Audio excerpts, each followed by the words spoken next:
Testing 1, 2, 3. Testing. Test.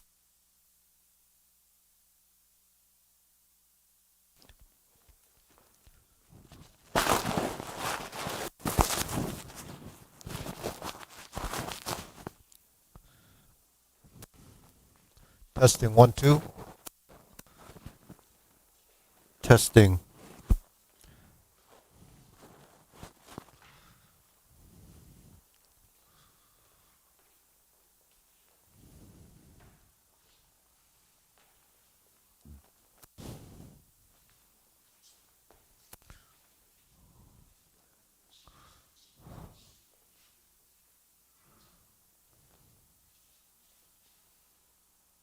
Okay, deep breathing. Sabrina, how far did you get? Up to the crane? Or you finished? You did it or you didn't? Okay.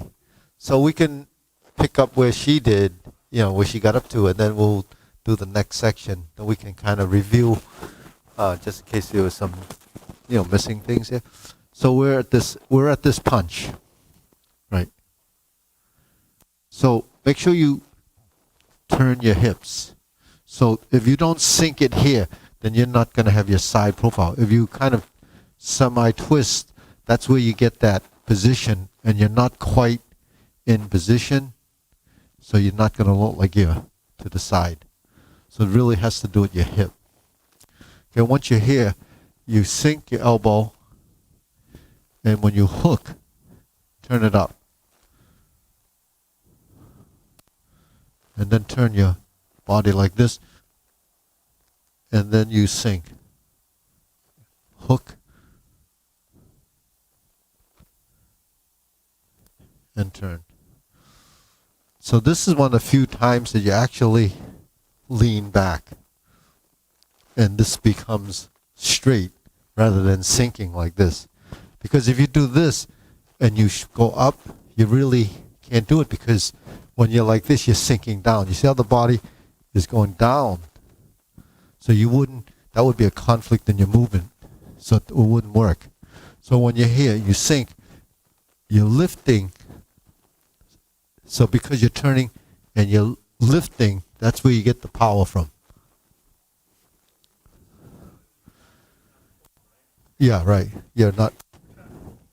Yeah. Yeah. Yeah.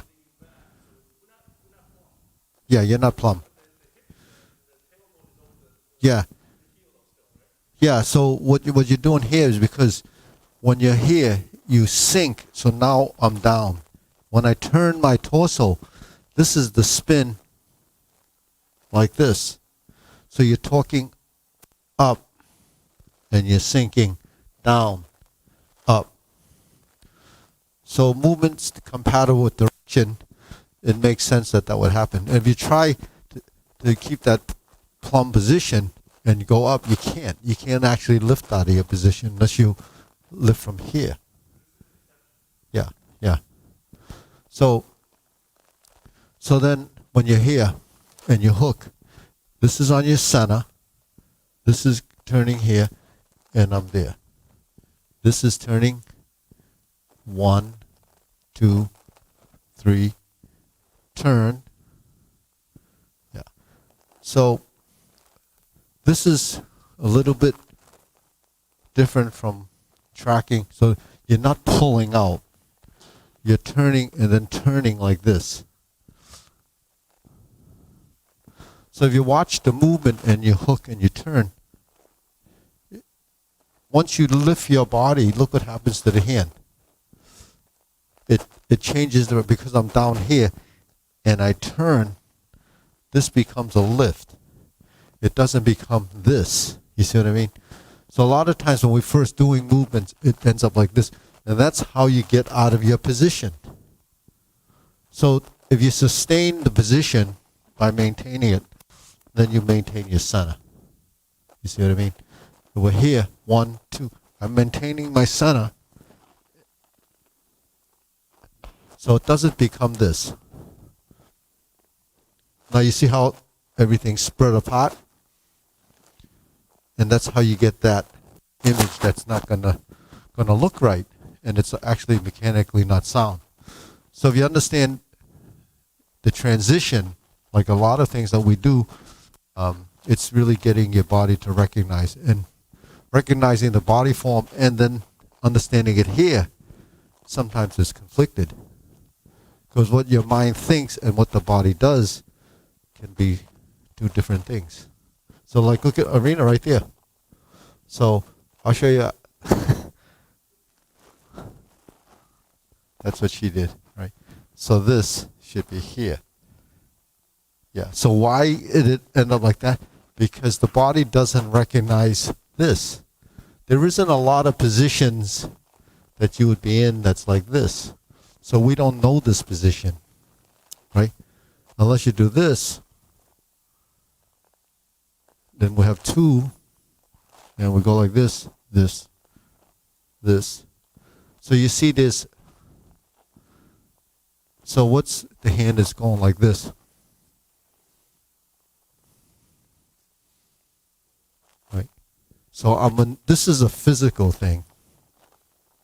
That's a position. This becomes part of a maneuver, you see. And so you will need some flexibility in the shoulder by relaxing it. Otherwise, the tension in the shoulder is conflicted. Okay, try it again one more time. We'll watch our reader because we'll learn what to avoid. Okay, ready? Okay, good. 1, 2, 3. 1, 2. Okay, so we got it. So everybody try to mimic her. Ready? 1. This one was okay, right? Not quite, because you actually did that. 1, and then this one went like that. Okay, so that's better. So then, look at the fingertip. It's not that. It's this. So the wrist position is this. So, because you're copying the movement, you don't see everything. So I'm just using that example. This is the average person looking. They're not going to see everything, because I'm talking about the elbow, but then you don't see the hand. I talk about the hand, then you don't see the elbow. And it's just, pretty powerful, the course, because we don't know what to look at. But when it's described to you that you're coming like this, you're shooting up like this.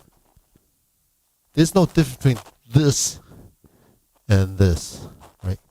So we've been doing this for, 20 years. We get to this position, and then it becomes this or that, when it should be this. But now if I did it like this, you would see that it's the same motion. Okay. Right? So what happens is this. You hook like this, I'm coming like this, and then I'm coming like that. So this has to come up. But because I'm going like this kind of moves it up. See what I mean? This becomes a motion.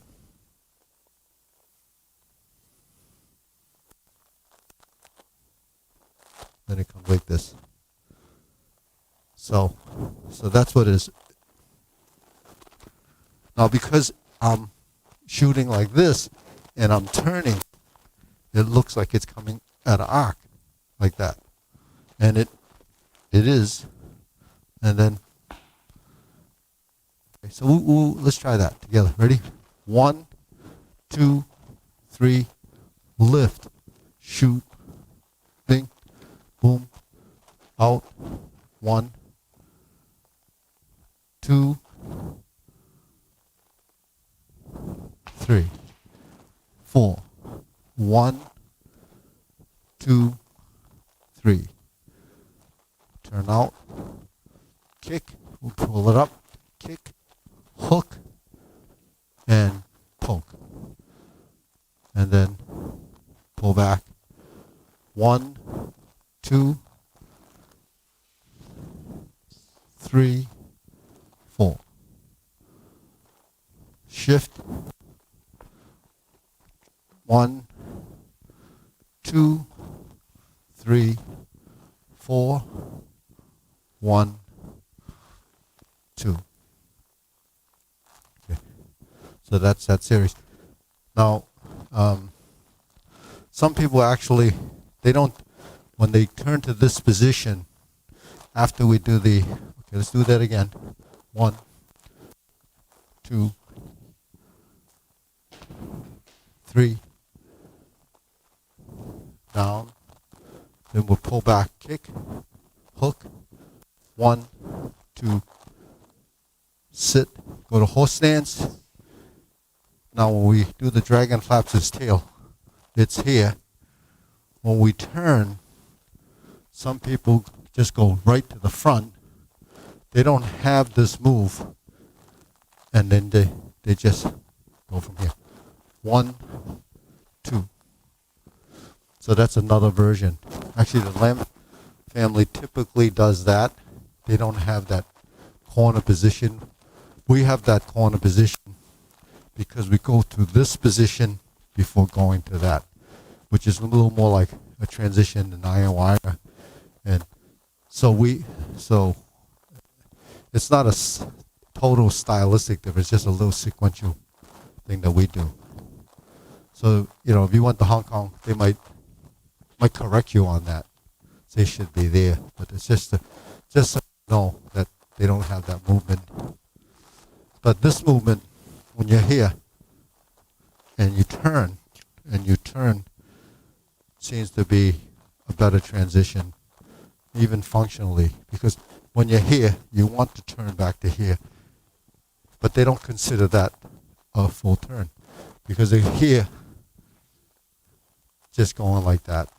So, but if you're going to tie your body into the movement, you're here, you're lifting like this, and you're here.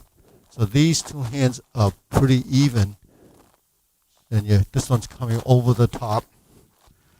You come down, you roll the body over, so you're on the side like this. So this is like holding the ball, or tiger playing with the ball. So you can turn your shoulder this way, yeah. So your hand is like this. The shoulder come this way a little, yeah, like that. You see? So your forearm is curled like this, and if you did it to the other side, if you just kind of flipped it over, it would be like that.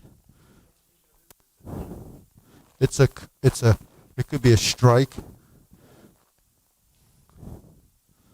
Yeah. So or defensive motion. It's like this. If you grab my hand, that's what you're doing. 1, right? This, 2, right? Or you just do this. Then you take your step on the second side. Yeah. Turn.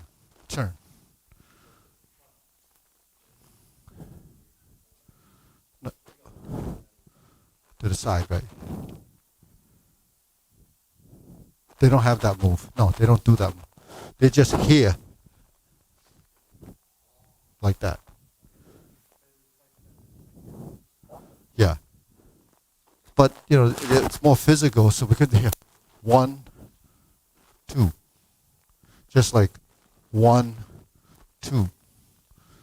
It's just a continuing motion. But here we have 2 distinct motions. 1, 2, 3. So if you go 1, 2, that's just what I did as a technique. So a lot of techniques are individual units, but when you combine them together, it becomes a sequence of events. It's this, this, this. This goes to this, and that goes up. So there's a continuity of movement because they blend together, and then it becomes, something that's in your body. Just like when we go like this, this, this, this, this, it's in your system as a transition. Because a lot of times you do the movement, then you don't know what to do next. Because your body can't respond unless you think about it. Because the sequence in a form doesn't always work that way. Although when your hands are moving, then you have, sort of a pattern. But basically what happens is when you hook from a position, it's an action, it's a response. And it's efficiency. So if I block like in Muay Thai, when he punches, I'm doing this. That's all you're doing. When I do this, right, punches, like in the fourth form, I was going over that. Right? You're practicing as a technique, but you're really training your body to turn the waist. So in the application, you're not going to go like this and go like this unless you have two people. So you're dealing with this. And that's what you're learning. Now if the hand is here and you punch again, this is going to be kind of slow to do that. So you wouldn't actually do that. If you're here, you would just come here and then come like this, depending on where it goes. So we're doing that day one anyways. 1, 2, 3. So what are we learning? The punch becomes a block. Punch becomes a block. The punch becomes a hook. So you learn all these transitions that become internalized. And then if you're here, something comes in, then you have something to work with. But if you don't have something that you've already kind of developed as a knowing, then you have to draw off of something that's not knowing, and then it could be just a chaotic thing. You know. So we're in these positions, like we would know this, this, and this. That's direct. I brought this up in the Bungu-kun. If you don't have strength here, why? Because we don't understand the relationship with right and left. So right and left really is equal opposite. So the timing between this movement and this movement become equal opposite, right and left, forward and back. So that relationship is tied to where? It's tied to your waist. So if your waist isn't involved, there's no connection. There's no connection because the strength here and here isn't developed as an action, so it's sluggish, right? So your hips and your back become a twisting action, which is, you know, they complement each other as a splitting force, or it's equal and opposite, counterbalancing motion. Now that counterbalancing motion is right to left, so we're a little bit lost in that space. But here's the same, we counteract movement. Forward and back. Right? So you're up and down. Right? Up and down. So everything kind of works with that relationship, but one is the secondary hand. So you always have to have that action. When we're here, this is going up, this is going down, and they're splitting here. Opposite. We come through your center, right? This. Now, where's the complementary movement? Where's the action here? Well, because I'm turning this way, I have to stabilize my leg this way. When I turn this way, I have to straighten my body and stabilize here. So the body in this action does that. That's how you get this position, whether it's this or this, it's in this part of your body. So in order for your legs to go faster, you have to relax your back. Otherwise the waist doesn't twist. It doesn't twist, so it's like this, right? So what's the conflict in the back? The same conflict that's in the front. These are working in pairs. Doesn't allow you to twist. So that article you sent about planking is the reason why that's not good for functionality. So functionality is good for holding, for lifting, but not good for twisting. And functional movement that requires twisting, whether it's like this, or like this, or like this is not a horizontal twist. It's an oblique twist. because you're not only turning this way, you're lifting up and you're twisting down. So those are the kind of muscles you would use in a forehand or serve in tennis, a volleyball strike. So it's different from this, which would be a rising movement from above and below. So movements are always, directional, and it has to be complementary. It has to be synchronized, so there's one continuous unit, the summation of your components. So when you strike, there's an uppercut. When you cut, it's an uppercut. When you cut and you sink, becomes a stopping.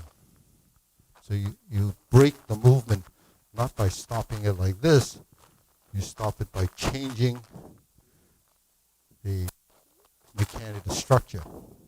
So if I sink my elbow, you see to have a cut. So it just gives you this uppercut. If I turn like this, that's just your slice. So it comes up and it comes like this, it comes flat. I pull back, it becomes the slice. So the cut is not this or this. You don't need to pull. You just have to draw back and sink your elbow.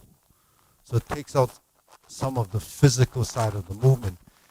It softens it in one sense, but it's building much more finesse and control of your action.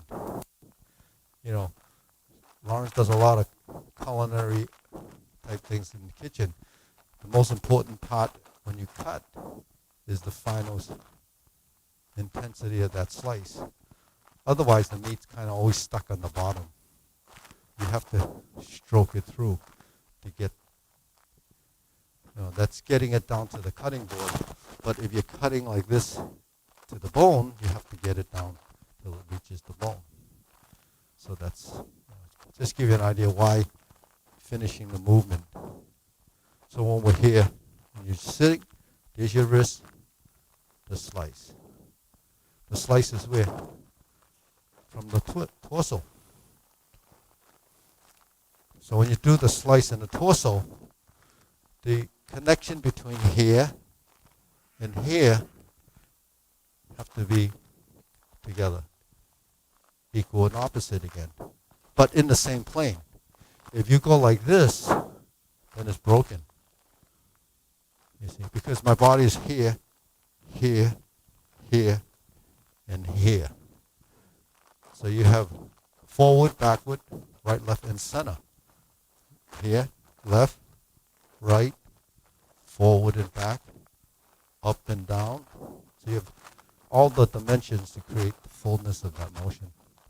So that's building volume in your movement.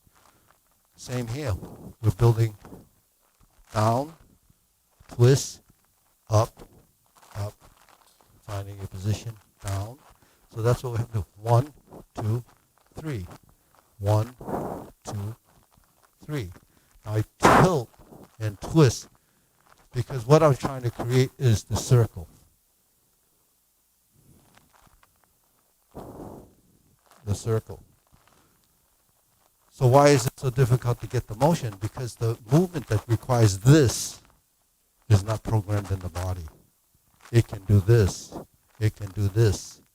But what gets it to do this?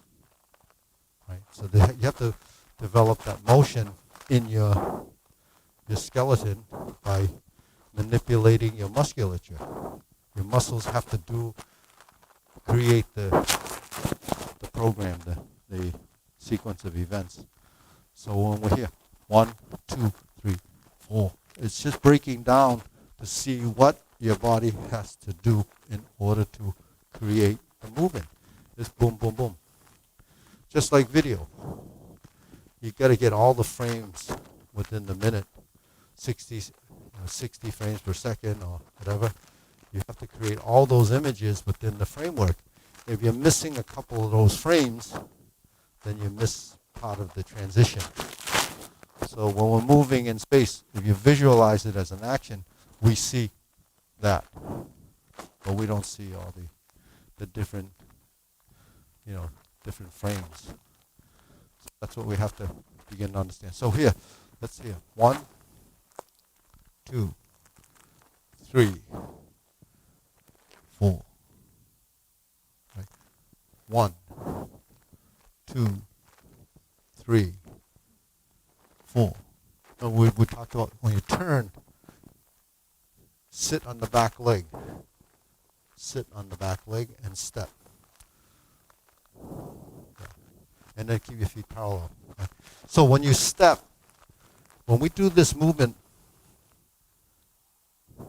and it's like we're sitting into the back leg. It's your center of mass is actually behind you rather than in front of you. If my center of mass is in front of me, then it looks like this, because it's going ahead of me. When your center of mass is behind you, like it's lagging, then that's the type of footwork it is. So what styles use that lagging footwork or center of mass that's behind you is when you step like in the bagua stepping. You're like this. So you step, you're like sitting back. You're sliding forward. So when you do the long pole, the second spear form, it has the spear and you're holding it. 1, 3, 4, 5. So your front leg is light. So this is the same concept. So you're never committed to the step, and then you can walk. So you're always ahead of yourself on the footwork. So that helps you understand how the body has to shift its weight. It's not always putting it forward like this. That's committing too early. So that's the type of footwork we have here. When we step, we're here. 1, 2, 3. Still here. Till it's here. So you have to get that concept into your footwork in all phases, then you'll have a better leg lower half. That gives you a little time to make your transition. Because when I'm here and I'm here, I can step here, shift, twist, and turn with a trapping hand. Right? And then you chun. Then I shift. 1, 2. Shift. 3, 4. So what's consistent is sinking your elbow, relaxing your shoulder. Because if you sink your elbow, relax your shoulder, you must be bending your knees and releasing your hips. So that's upper-lower coordination. Right. From here. So it's not from here. Here. This one is, if you're doing this one, it is like this. But typically they're coming from the hip. Okay. So you want to review that section again that she just learned? It's the crane movements. So tiger crane movements, that's the crane movement. Those are crane movements. Okay, ready? You can just get into. Oh, let's go from the 10 tigers. So this is working the footwork, right? So typically everyone does this in the performances, right? We go like this. But when I learned the second half wuhak, after we did the salute, we actually step the horse stance, pull back, and turn. So that's how you actually get into the second half. Although it was modified by performances that the Grandmaster did, so everybody took on the back fist. But you still go to the back fist, then you would still go to the horse. But we kind of miss it. So when you're in this position, after the salute,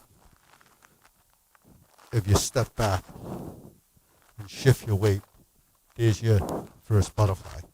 Then you step up 1, 2, 3, 4, 1,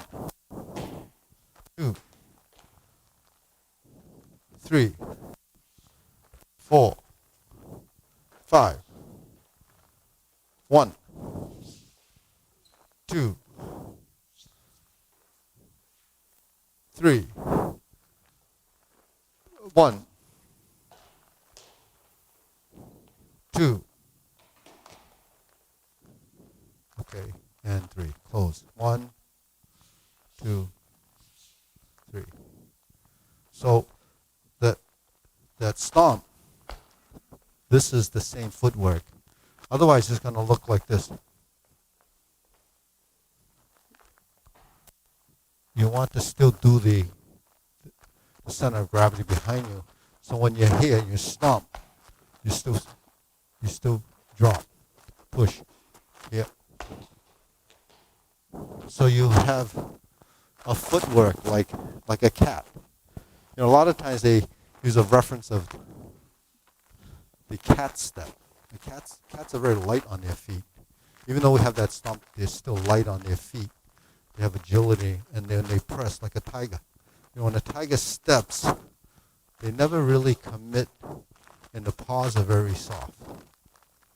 You don't see them like this, clawing their way through.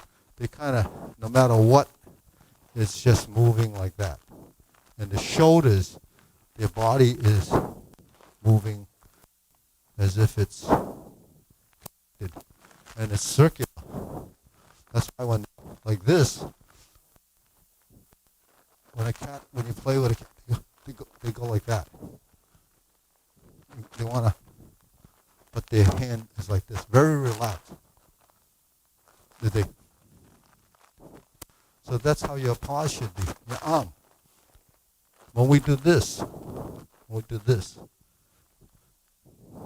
it's just the same thing. When a leopard,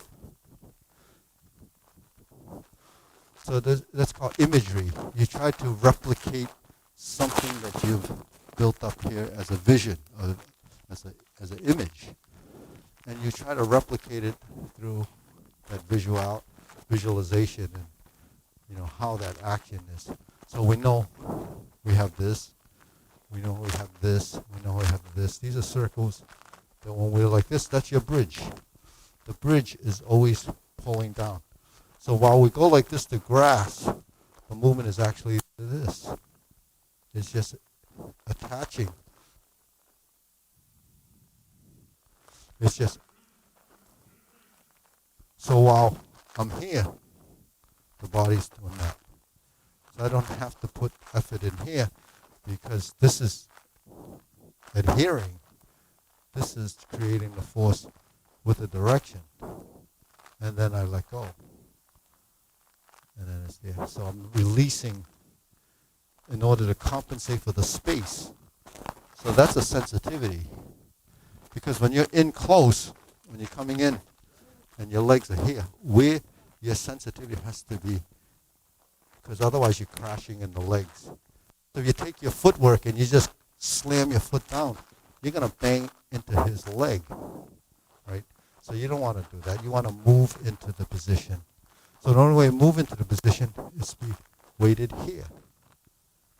Put this foot where it's supposed to. So when I'm here, I really don't commit here unless I have to.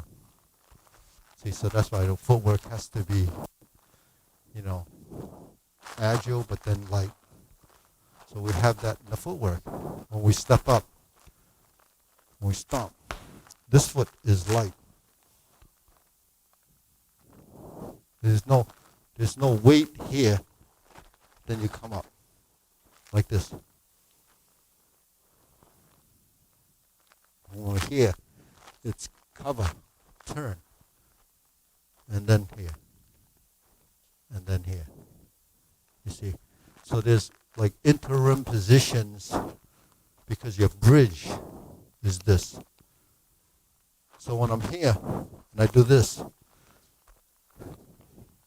this is in a position. That's all you're doing. Once it's in the position,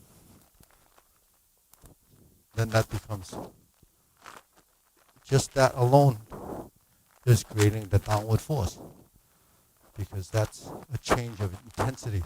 When I go like this goes up, this goes down, right? Like a seesaw. So here, if I go down, it's like this. If he lifts, it goes up. If it goes up like this, he lifts my shoulder. So everything moves. And that's really what you try to get your body to recognize. So, right. It's called sink your elbow, relax the shoulder. Right? Like a seesaw. But that seesaw is in space, and spatially, it's 3 dimensions. So we can have seesaws all over the place. Right? So if we're like this, then I'm pivoting like this. Right? If it's like this, I'm pivoting like this. She pushes, it's like this. She pushes, it's like this.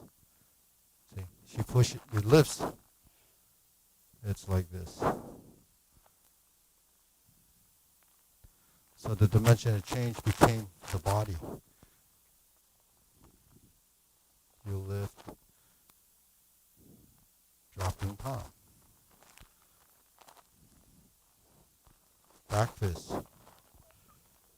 So all it is rolling, making a circle, and maneuvering through your own space. So that's what we're even just doing now.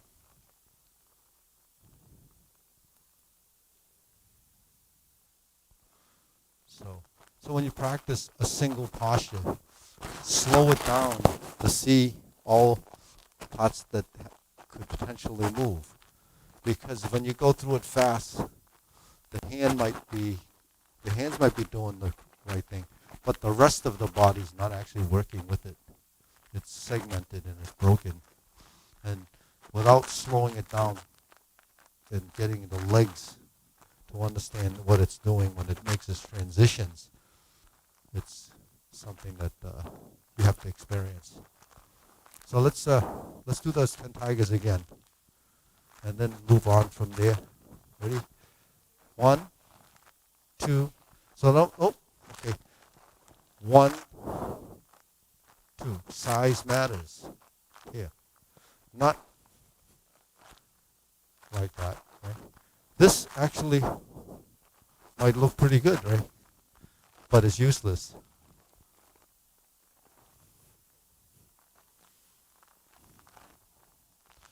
That's not quite wushu. The thing is, that's what expansive movement is. But in traditional arts, we have to work toward what is functional and what's working on the realm of your space. That's why everything is relative to what you do. This is critical. The circle here is that space. When you go above, it's here. When you go down, it's here. So you have to keep that in mind. Those 3 places, the three gateways have to be controlled. All right, keep going. Ready? 2, 3, 4. 1, 2, 3, 4, 5, 6, 7, 8, 9, 10. There's 10 tigers. There's your 10th. Close. 1, 2, 3. 1, 2, 3. 1. Oh, too heavy on the front foot. A little lighten the back. Lighten it up. 1. Sink on the back side. Yeah. 2. Trap. 1. Chun. 2. Water. Punch. Sun punch. Okay, next, we'll close. 1, 2, 3. Roll. 1, 2. Oh, look at your hand, Lawrence. You actually came a little over here. Yeah. 1, 2, 3. 1, 2, 3. 1. So 1. Let's do that again. We're here. 1. There's your vertical spine. 1, 2. So because we're coming down and we're turning like this, this has to be. So if you're here, you're not going to get the same effect. So shift the weight this way though. You see it? Yeah. And then drop. Yeah. So your tailbone is where? Here.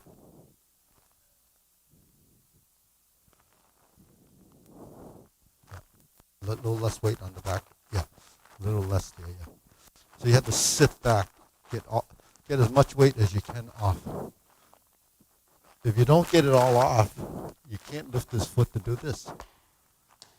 If you have some weight here, it's going to be a little bit of an adjustment to get your weight off of there to do the stomp. So that's why you drop your knee, right?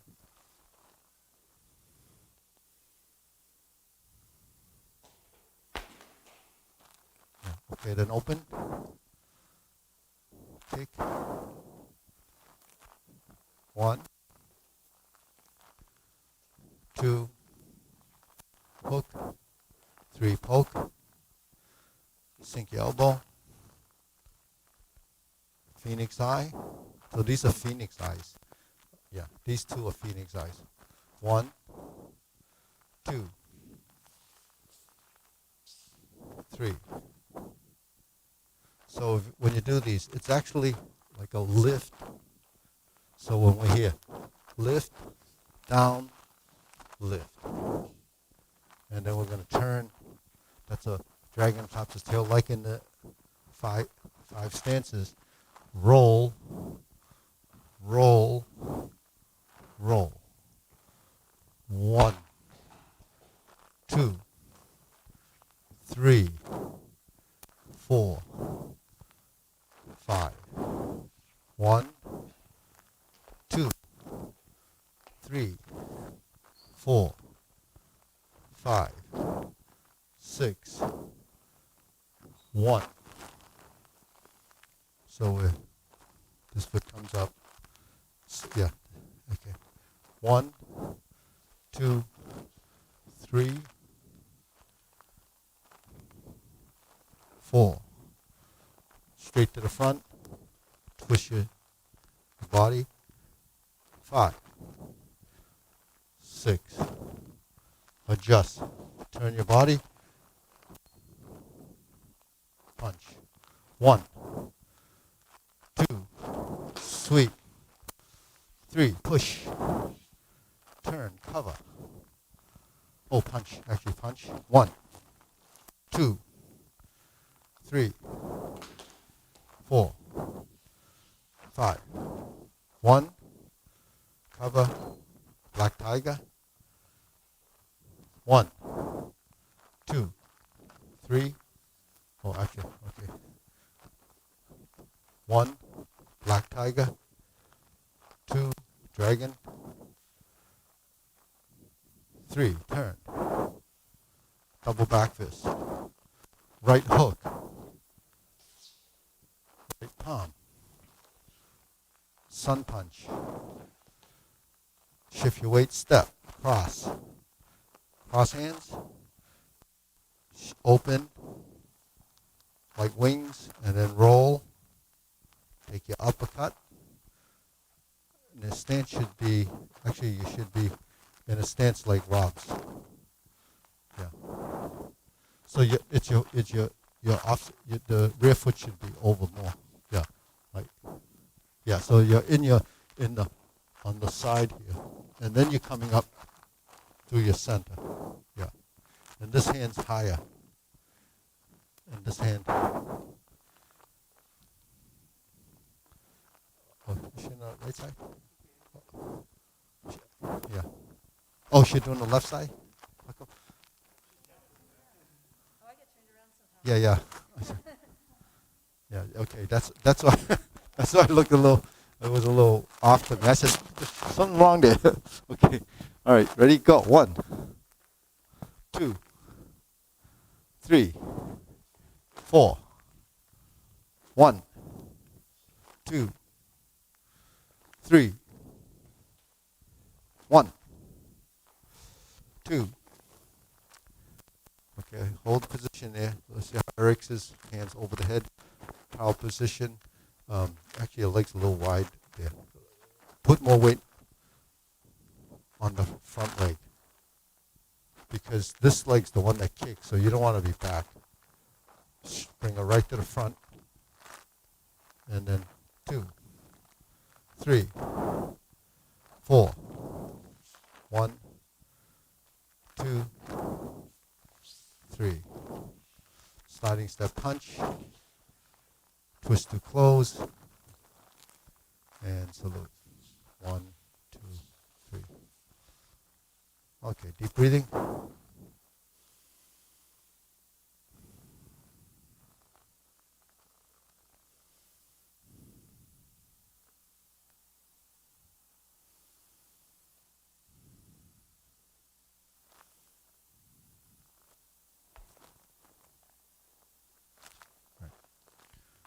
Okay, all right, we'll bow.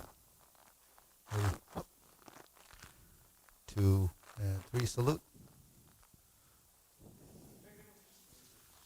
Okay.